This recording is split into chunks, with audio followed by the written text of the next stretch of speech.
Bonjour à toutes.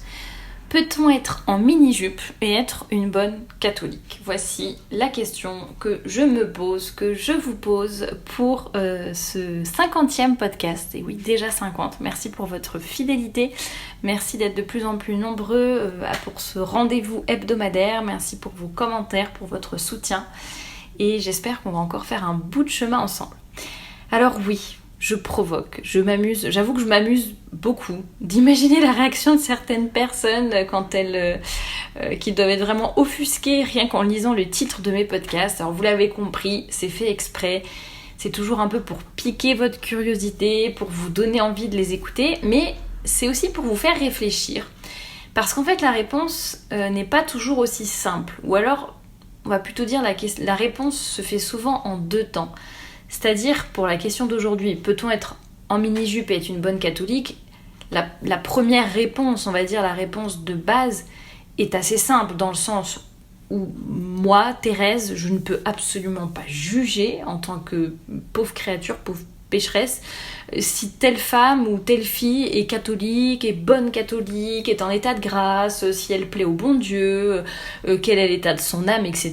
Enfin, mais absolument pas. Enfin, pourquoi et comment je pourrais juger une chose pareille? Donc la réponse est simple. Si je croise une fille, par exemple, à la messe qui est en mini-jupe, je peux pas, et que vous me demandez après, mais est-ce que tu penses qu'elle est une bonne catholique? Je peux pas vous le dire, je peux pas juger son âme, je peux pas juger son parcours, je peux pas juger les grâces qu'elle a reçues, ni quoi que ce soit. Donc, la première réponse est super simple, c'est en fait, j'ai pas la réponse à cette question tout simplement. Mais on peut creuser et s'imaginer, voilà, est-ce que si on veut être une bonne catholique, on peut porter des mini-jupes? On peut imaginer la question tourner un petit peu d'une autre façon. Et sans juger ni les personnes, ni leurs actes, ni leur parcours, ni les raisons pour lesquelles ils font tel ou tel choix vestimentaire, on peut quand même apporter certaines réponses objectives. Parce que ça suffit d'être dans un monde qui relativise tout et qui, même chez les catholiques, même chez les gens qui n'ont pas forcément la foi, mais qui pensent bien, qui ne sont pas dans le moule, qui n'ont pas encore trop subi le lavage de cerveau, honnêtement, même parmi toutes ces personnes, il y en a encore beaucoup trop qui ne savent pas, j'allais dire, se poser et réfléchir objectivement à certaines choses sans tomber tout de suite dans mais qui es-tu pour juger? Mais comment peux-tu dire une chose pareille? Mais pas du tout, il faut laisser le bénéfice du doute. Mais attends, c'est l'intention qui compte, on n'en sait rien, on ne peut pas dire... oui, d'accord, je suis d'accord, il ne faut pas juger à la hâte, il ne faut pas dénigrer tout de suite les personnes ou juger ou comment dire, renvoyer balader, mettre au banc de la société certaines personnes ou ne pas leur parler, je sais pas, pour leur façon de s'habiller ou de parler ou peu importe. Mais ça ne nous empêche pas de porter c'est même pas des jugements, mais de donner des idées objectives, de penser des choses objectives et qui n'ont aucun rapport avec les personnes et sans pour autant condamner personne. J'allais dire, c'est les personnes qui se condamnent elles-mêmes. Donc une fille qui va mal se tenir, mâcher son chewing-gum la bouche ouverte, dire des gros mots à tout bout de champ, être à moitié nue plutôt qu'habillée, je sais pas, être hyper aguicheuse ou quoi que ce soit, oui, si ça se trouve, c'est une bonne catholique, ou si ça se trouve, c'est une fille très intelligente, ou si ça se trouve, c'est une fille très respectable, mais en attendant, c'est pas du tout l'image qu'elle donne, et ce n'est pas du tout elle ne se comporte pas en adéquation avec sa nature profonde dans ce cas. Donc elle ne montre pas, ou elle ne provoque pas notre respect du moins. Donc bon, voilà, je pense qu'il faut arrêter d'avoir toujours peur, de juger, et du coup de se sentir, de se voir reprocher de juger. Et c'est d'ailleurs pour ça que je fais ce podcast, parce que on me l'a tellement dit que ça a commencé un petit peu à m'énerver. Et justement, pourquoi j'ai fait ce podcast? Enfin, c'est pas tellement à m'énerver, mais en fait, souvent quand j'ai des idées de podcast, je les ai en fait suite à certains commentaires que vous faites, ou alors des demandes, parfois très clairement on me dit tiens, est-ce que tu pourrais parler de tel ou tel sujet? et je le fais avec plaisir, hein, si ça rentre dans ma ligne éditoriale, si ça rentre dans... J'allais dire, c'est même pas si ça rentre dans mes idées, parce qu'au pire, je l'aborde vraiment à ma façon. Voilà, parfois vous me conseillez des livres, etc. Il n'y a pas de souci. Et je me base aussi souvent sur vos remarques, sur les débats qui ont lieu sur mes posts Facebook, sur certaines réponses que j'obtiens ou qu'on me donne, des petites piques, des commentaires, etc. Voilà, tout ça, ça alimente mes réflexions et ça me pousse à toujours approfondir ma pensée. Parce que parfois on a des pensées qui sont assez claires, j'allais dire, on est vraiment sûr de soi, mais on ne sait pas toujours comment les exprimer, comment répondre aux arguments, comment convaincre les personnes, comment leur expliquer tout notre cheminement. Donc c'est pour ça que c'est intéressant, vraiment, vous me poussez toujours un peu plus dans mes retranchements, donc c'est vraiment quelque chose que j'aime et que j'apprécie. Et souvent, à la fin des débats sur Facebook ou ailleurs, même si moi ou d'autres personnes, parce que parfois c'est pas forcément moi qui réponds dans les débats, hein, vous êtes aussi nombreuses et je vous en remercie, à aussi prendre le relais parfois pour répondre, pour donner vos propres témoignages, vos propres arguments, donc ça c'est vraiment très appréciable et je vous en remercie. Et donc même si moi ou d'autres personnes nous donnons vraiment des arguments, des exemples, des chiffres, des études, des témoignages, vraiment des choses tout à fait objectives et vérifiables, et que tout cela on le fait avec du sang-froid, de la bienveillance, de la charité, vraiment on met les formes. Donc on donne la vérité mais en plus avec les formes, et que malgré cela la personne en face finalement est poussée dans ses retranchements et finit par dire mais qui êtes-vous pour juger ? Mais on peut très bien être une bonne catholique et porter des pantalons. C'est pas parce que j'ai un décolleté que je vais aller en enfer. D'ailleurs la personne que vous êtes en train de juger indécente, eh bien figurez-vous que vraiment c'est une très bonne mère de famille. Elle est super pieuse, je la connais, elle fait beaucoup de sacrifices, elle s'investit dans sa paroisse, elle donne à manger aux pauvres, etc. etc. Ça c'est l'art de retourner une conversation et de clore un débat avec une pirouette, j'allais dire, qui vraiment on ne répond pas à des arguments rationnels et objectifs, mais on part tout de suite sur de l'émotionnel et on veut en fait piéger entre guillemets l'adversaire ou la personne à qui on est opposé dans le débat. Et voilà, et souvent on me retourne ça, on me dit alors, tu vas oser juger cette femme, toi Thérèse qui te dit chrétienne, tu vas avoir le culot de juger ou de dire que cette personne n'est pas catholique à cause de sa tenue. Mais en fait, c'est ça le manque de charité. C'est toi qui juges Thérèse, etc. Enfin voilà. Ça, c'est vraiment la pirouette que je supporte plus parce que je trouve que ça n'a ni queue ni tête. C'est encore une fois quand l'émotionnel prend le pas sur le rationnel et quand on veut faire croire à une personne qu'elle n'est pas du tout légitime pour parler ou qu'elle n'a pas le droit de donner son avis. Et voilà, au début, on répond un peu aux arguments, puis après, quand on sent qu'on est poussé dans ces retranchements, là, on part sur des... Je ne sais même plus des arguments, mais voilà, des espèces de pièges ou de syllogismes qui n'ont ni queue ni tête. Et c'est vrai que souvent, on me fait dire des choses que je ne dis pas. On pense que je juge, moi ou d'autres, hein, qu'on juge à la hâte. On me fait passer vraiment pour une harpie qui se promène avec son maître pour mesurer les jupes des femmes, leur dire si elles sont damnées ou pas. Ça, c'est vraiment... Vraiment, c'est vraiment du délire. Hein. Vraiment complètement, ça n'est pas du tout mon état d'esprit. Et ce n'est pas parce que j'ai des idées bien précises sur la modestie, la décence, l'élégance, la féminité.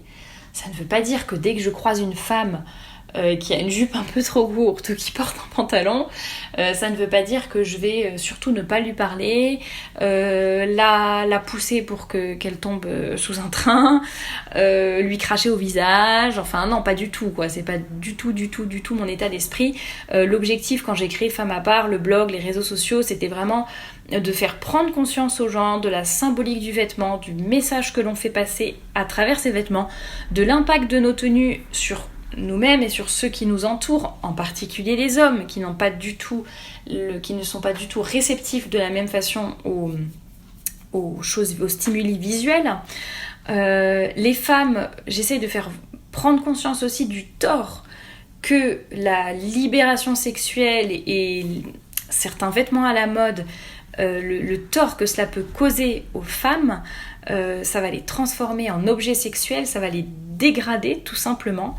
J'essaye aussi de vous faire prendre conscience du fait que vos choix vestimentaires ont un impact aussi sur vous-même. C'est pas seulement sur les autres, sur l'image que les autres ont de vous, mais vraiment sur vous. Je reçois de nombreux témoignages que vous pouvez aller lire dans le livre d'or.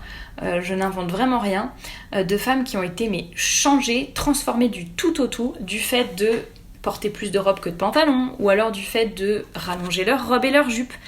Ça change leur vie, ça change l'image qu'elles ont d'elles-mêmes, ça leur donne confiance en elles, le regard de leur mari change sur elles évidemment, le respect aussi des enfants qui grandit envers elles. Voilà, le fait de vraiment mieux comprendre aussi leur rôle dans la famille, dans la société, leur place de femme, c'est vraiment quelque chose de... On en discutait il n'y a pas longtemps, avant une des conférences que j'ai données, on parlait de l'impact du vêtement sur la femme elle-même, et c'est vrai que beaucoup de personnes, notamment les hommes, n'ont aucune idée de tout ce que ça peut transformer dans la femme, et il y avait beaucoup de filles autour de moi qui disaient mais moi pour rien au monde, même si le pantalon n'était pas indécent ou peu importe, mais pour rien au monde je ne remettrais des pantalons, même si j'avais le choix, même si personne ne me voyait ou peu importe, jamais quoi, c'est la robe. Je ne me tiens pas de la même façon lorsque je suis en robe et lorsque je suis en pantalon. Enfin voilà, c'est des choses assez tangibles que peuvent vivre chaque femme à des degrés différents, bien sûr. Ne vous dites pas, tiens, demain, je vais porter une robe, je vais voir vraiment si ça révolutionne ma vie, et si ça ne révolutionne pas ma vie du tout au tout au bout de 5 minutes où je porte une robe, c'est vraiment que Thérèse a tort, j'arrête de l'écouter, elle dit n'importe quoi. Non, évidemment, c'est pas un claquement de doigts, c'est pas une recette magique, pas du tout. Mais l'objectif est de vous expliquer les choses de façon positive, avec bienveillance, pour que chacune vraiment comprenne toutes ces choses-là et progresse en commençant là où elle se situe, selon ce qu'elle a reçu dans la vie, selon son éducation, selon ses fréquentations, etc. Mais le fait de rester positive, bienveillante, de vous accompagner où que vous soyez, vraiment de vous encourager. Il y en a pour qui le fait de déjà mettre une jupe dans la semaine, ça va être un exploit, ça va être déjà quelque chose d'énorme. Est-ce que vous pensez que je vais répondre à une fille qui me dit « Ah bah ça y est, j'ai réussi à mettre une jupe la semaine dernière », vous pensez vraiment que je vais lui répondre « Et les 6 autres jours de la semaine, tu pourrais mettre une robe quand même ?» Mais non, bien sûr, chacune a reçu ce qu'elle a reçu. Chacune a eu son éducation, un certain contexte familial, son contexte professionnel. Peu importe, on ne peut pas exiger des choses de façon très, très vive ou très dure d'un coup. Il faut aussi savoir accompagner les personnes. Mais ça n'empêche pas de rester objective, de rester ferme, de rester claire sur les principes, de ne pas transiger ni avec les vertus, ni avec la vérité, ce qui n'empêche pas qu'on peut faire tout cela de façon charitable et gentille. Donc si une femme vient me voir et me dit qu'elle est catholique et qu'elle veut s'habiller en conséquence, il est certain, sûr et certain, que je ne vais pas lui dire « Ah bah reste en mini-jupe, t'inquiète pas, c'est ton intention qui compte, si tu fais bien ta prière du matin et du soir, il n'y a pas de problème, tu peux rester en mini-jupe. » Mais non, parce que la mini-jupe, les décolletés, les vêtements moulants, etc., ne sont pas du tout dignes d'une femme de valeur, d'une femme qui se respecte, d'une femme qui se dit catholique. Peut-être que telle dame, tel ado, telle maman est pieuse, est droite, tout ce qu'on veut, mais n'empêche que si elle est en mini-jupe, elle ne donne pas le bon exemple autour d'elle. Elle va peut-être faire pécher des hommes par ses vêtements courts, en tout cas elle va pas leur faciliter la vie, ça c'est sûr. Elle va peut-être pécher par vanité, elle va peut-être accorder plus d'importance à son corps qu'à son âme, à ses vêtements qu'à son cœur, etc. Donc oui, c'est sûr, je ne peux pas juger, non, je ne suis pas Dieu, non, je ne vois pas dans son âme.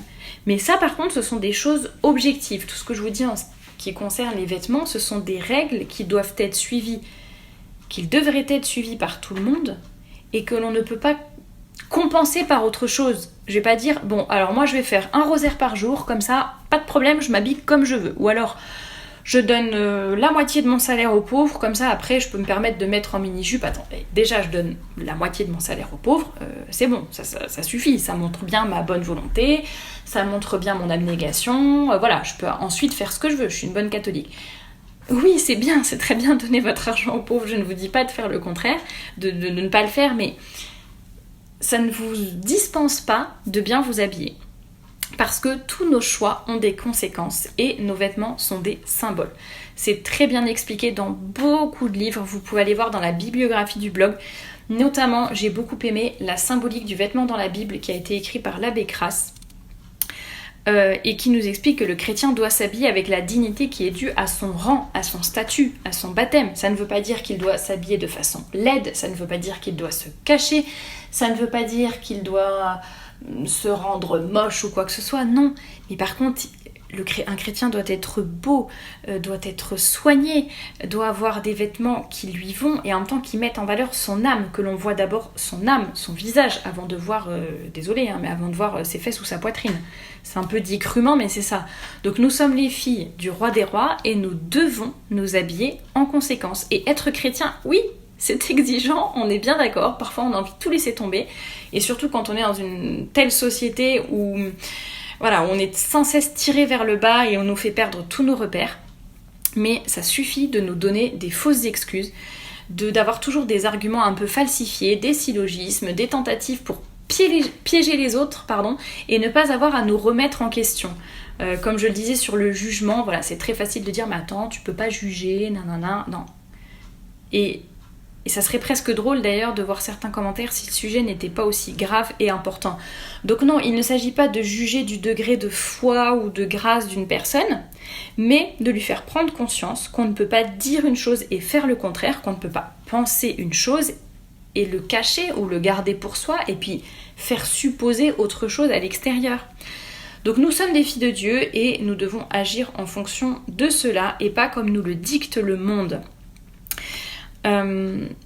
Donc non, une femme catholique digne de ce nom ne peut pas s'habiller de façon indécente, de façon immodeste, de façon provocante ou de façon vulgaire. Ça c'est hors de question. Et d'ailleurs, aucune femme ne devrait le faire. Si vous m'écoutez et que vous n'êtes pas catholique, peut-être que vous vous dites, ça me concerne pas trop. Là, elle est en train de parler des cathos, des chrétiennes. Moi, je suis athée, je suis encore un peu éloignée de la religion, éloignée du bon Dieu, donc en fait, je peux faire comme je veux. Eh bien non, puisque finalement, c'est une question de bon sens, et même si on n'a aucune foi, aucune religion, rien du tout, et qu'on ne se sent pas proche du bon Dieu, ou voilà, et bien en fait, il s'agit de bon sens, de dignité et de respect de la femme. Et d'ailleurs, il y a beaucoup de femmes aussi qui témoignent en me disant que qu'elles n'étaient pas du tout catholiques, mais qu'elles ont commencé à faire ce genre d'effort parce que ça leur plaisait beaucoup, cette vision de la femme, de la féminité, et finalement elles voient aussi l'impact sur leur âme, sur leur vie spirituelle, sur ce que ça leur donne envie de découvrir, de creuser par rapport à la religion. Donc c'est vraiment très important, et même au-delà de ça, vraiment c'est une histoire de dignité et de respect de la femme, tout simplement. C'est pas compliqué à comprendre. La femme est beaucoup plus mise en valeur et respectée avec une tenue décente et jolie plutôt que lorsqu'elle est à moitié déshabillée. Donc voilà, j'espère avoir un petit peu remis les points sur les i. Je vous souhaite bon courage à toutes. C'est vrai que peut-être que si c'est le premier podcast que vous écoutez, je vais vous sembler assez sévère. Mais n'hésitez pas à en écouter d'autres, n'hésitez pas à aller sur le blog, à creuser le sujet. Vous pouvez aussi aller sur le livre d'or du blog et lire tous les témoignages des autres femmes et vous verrez vraiment ce que la modestie peut changer dans une vie, non seulement la vie d'une femme, mais la vie de tous ceux qui l'entourent. En tout cas, bon courage à toutes, ne lâchez rien, essayez de vous regarder en face dans le miroir, de regarder les choses avec d'un œil objectif, de vous remettre en question si c'est nécessaire, même si c'est difficile. Moi-même, je suis passée par là. Moi-même, j'ai entendu des choses qui ne me plaisaient pas, qui me titillaient un peu, qui me dérangeaient parce que finalement, ça vexait un petit peu mon orgueil, ma vanité, mon envie de faire comme je voulais et que c'était exigeant finalement de suivre ce chemin. Mais je peux vous assurer que c'est vraiment libérateur et même si vous y allez petit pas par petit pas et que vous avancez tranquillement, je vous encourage vraiment à poursuivre vos efforts, à ne rien lâcher et vous verrez tout ce que ça va vous apporter dans votre vie et dans tous les aspects de votre vie. En tout cas, je vous souhaite bon courage et je vous dis à la semaine prochaine.